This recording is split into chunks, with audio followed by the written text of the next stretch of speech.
Hi everyone. So today I'm here with my sister Belle again because we are sharing with you our favorite face brushes, because we did one a while ago where we shared our favorite eyeshadow brushes for detailed eye work, small eyelids, and some of you wanted to know what our favorite face brushes were, so we wanted to do this anyway. So thank you for letting us know, because that just motivates us to actually film it. And so yeah, I've got 5 and I've got 6, but 2 of them are duplicates. Yes, because we kind of recommend each other stuff. Yeah, we tend to borrow each other's face brushes sometimes and then like fall in love with them and want them. We're just going to go in order of how we apply them on the face first to last. I'm starting with my favorite foundation brush. I tried to use beauty sponges, but they're just so much hassle. I always go back to a brush, even when I sit down and think, I'm gonna start using... kind of the same. I just find that sponges are kind of finicky. You have to go wet them. The bathroom's so far away. It's so lazy, but like at the end of the day, you're getting ready in the morning, and I'm not a morning person. I'm like, I have to get to work. Same, like, same. Got like 10 minutes also to not put a on my morning person. makeup. It's just the added bonus of not having to worry about mold growing on it. That's true. Or inside of it. And I actually have this same brush as well. We bought them when we were in Japan together. And it is a kind of slanted duo fiber brush. So it's kind of made for stippling and then blending out the foundation, I guess. It's weird because I did say it saves time in the morning to use a brush versus a sponge, but this actually takes a long time as far as foundation brushes go because it's quite small, but you get a really nice, really nice finish. That's kind of the pro and cons of using Japanese brushes or non-Japanese brushes, because Japanese eye and face brushes tend to skew very small. That's true, because I guess you're working with a smaller space. Maybe just the Japanese way of applying makeup is more detailed. That might kind of justify the shape and the usability. And can I also say, I really like the fact that they've got the short handles, because I use a close-up mirror, and on top of that, the actual name of the brush, even though it's like very hard to read, it's actually on the handle, which is engraved, awesome. But it's engraved in white, so you have to really squint to see it, but you know it's not going to like rub off. Like I mentioned, I like a brush that covers a large surface area, so this might be surprising because I don't have anything else from this brand, but I really enjoy the Morphe M43 brush, and I believe this is one of their most popular brushes. It's a foundation brush, and I love it because it really gets into the area. It's very quick for applying foundation, and on top of that, I feel like I can use this for quite a number of days before I have to wash it, whereas some brushes, like this stippling brush I have, I feel like I do need to wash it fairly often, otherwise it can leave streaks on the face. This one, I feel like you get a really nice flawless application without looking streaky, and you've got those brush strokes and everything. I mean, when I first started doing makeup, I did kind of enjoy more of that very dense kind of kabuki style brushes, and this kind of brings me back to that shape. I do think that the downside to using really dense foundation brushes is that when you wash it, you really have to like dig into it and make sure all the foundation's gone from the center of it. Yeah, that's true.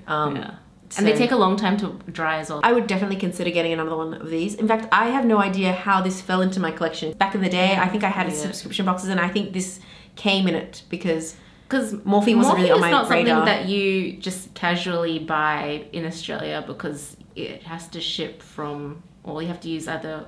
Yeah, they used to stock on... the shipping is really expensive.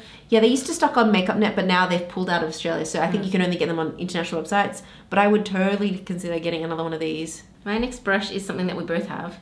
It is the Goss Airbrush. Love it. This is the ultimate jack of all trades brush, because you can use it for powder, you can use it for contour, very kind of light contour. Diffused. Yeah. Bronzer, blush, highlighter. Yeah, I use it for all of that. I mean, obviously you can't use it all in one application because you'd have to kind of wipe it off or make sure that is why I have 3 of these. I love this brush. I've got 2 of them as well. The main thing that I gravitate towards using this for is for under eye setting powder. Okay. Yeah, it's just very soft. And it's blue squirrel very hair. inexpensive for a squirrel hair brush. It's very difficult to buy for under $80. I've got very sensitive skin, so if I kind of irritate it too much, then it kind of, my skin starts to flake or get really dry, or like either it just gets irritated very easily, and I get a lot of red flare-ups. Yeah. So this really soft face brushes are a must for me. Yeah. Like for me, it's worth investing money into it. I know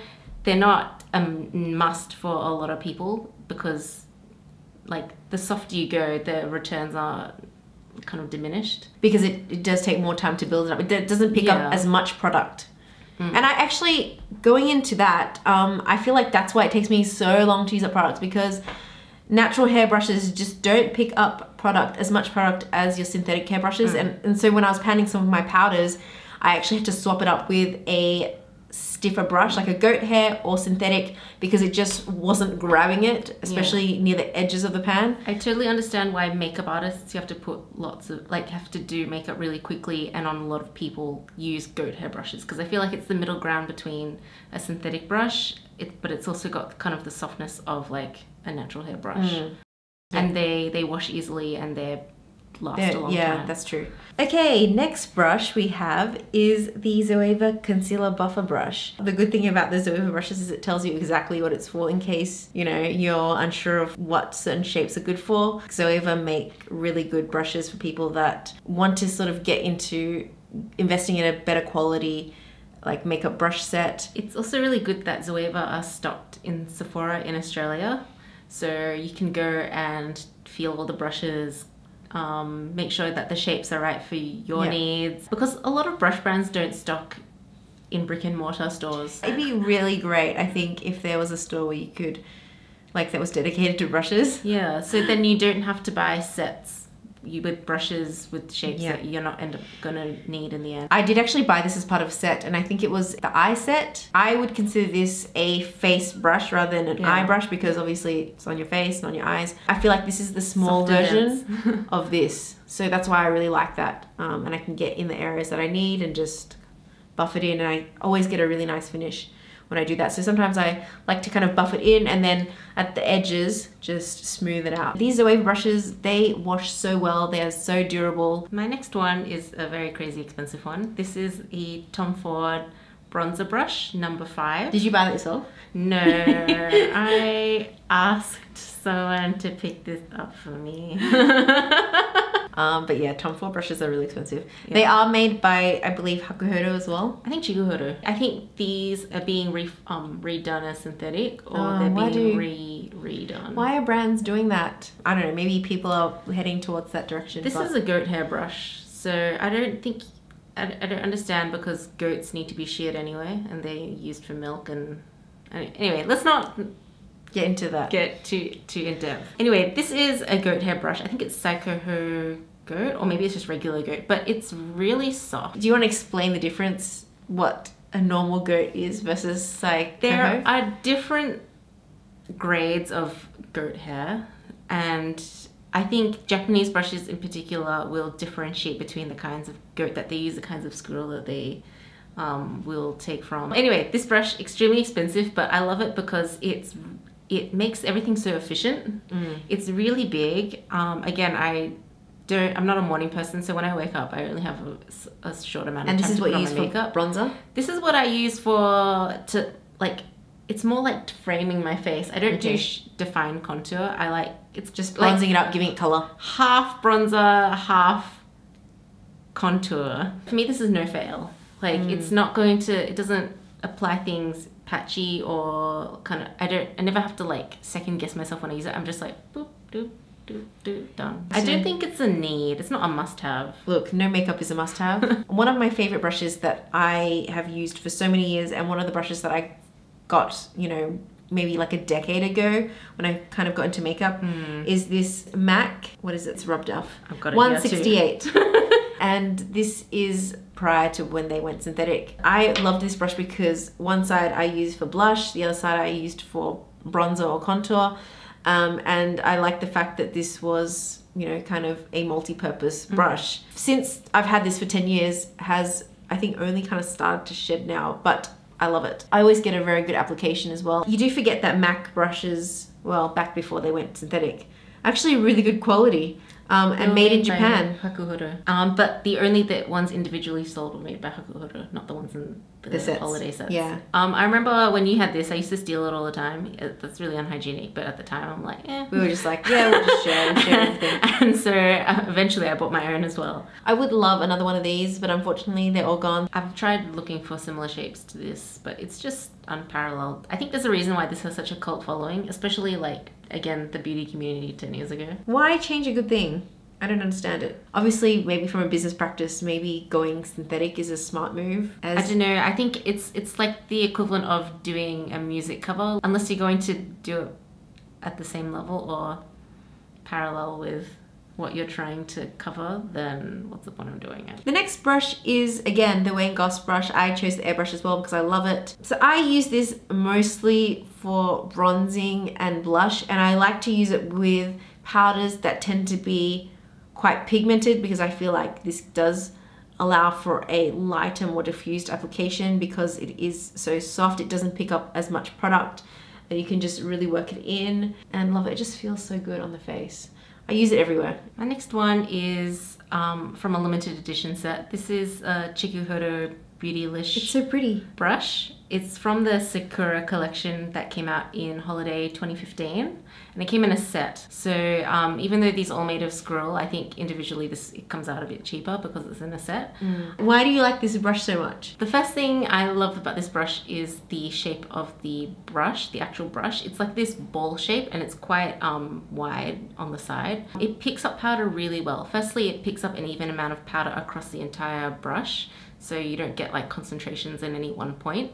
And also it diffuses and places the actual powder really well, so it doesn't retain any powder on the actual hairs. So it's really good for that kind of cute doll, right on the apples blush. of the... And again, because I've got sensitive skin, like the least amount of touching my face or affecting my face that I can do, the better. So I really love this blush brush. So my last brush that I want to mention is the Hakuhodo brush. It is a B002 brush. We bought this again when we went to Japan 4 years ago, and it's just started to shed a little. Although I think they were rogue hairs, because now it's fine. This is a beautiful brush. It feels great on the skin. I use this for setting powders. I feel like this brush works best with loose powders rather than pressed powders, because some of the pressed powders you need to swirl it in the pan. Yeah, you need more grip on the brush. Just pat it into the skin, and I think it works really well for this type of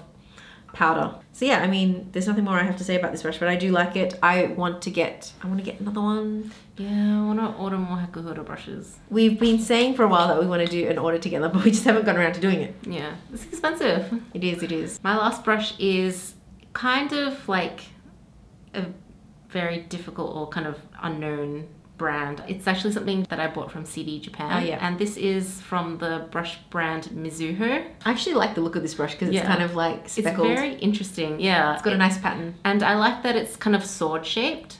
So you can do some detail work using the point, or you can like pick up a lot on the sides. And I like this because it picks up highlighter really well.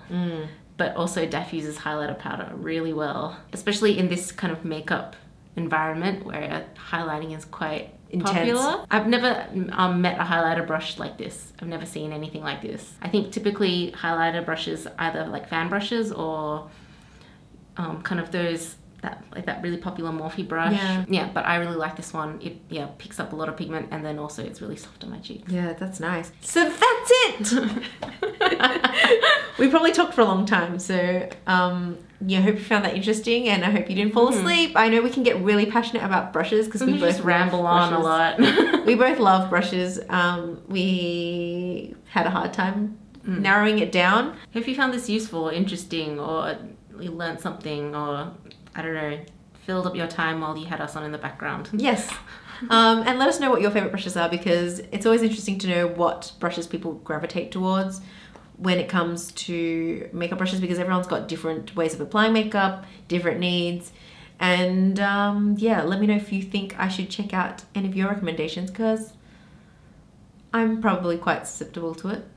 I'm open to it. Fight it. Fight the urge. Yeah, fight the urge. If you want to see more of my face, please subscribe. And if you want to see more of Belle, let us know what else you'd like us to talk about in these videos, because we both love makeup. And actually, we want to film a video where, because Belle has the Pastel Goth, I have the Strobe Cosmetics Kabuki palette. Do a get ready with me, compare them. So we are planning on doing that in future. So, you know, watch out for that sometime in the near to distant future, depending on how organized we are to get together. Yeah, or even let us know if you'd even be interested in that, because like... Maybe we won't do it. You have to let us know, because if you don't, we're probably just too lazy to do it. So anyway, thanks for watching, and we'll see you in the next one. Hopefully. Bye!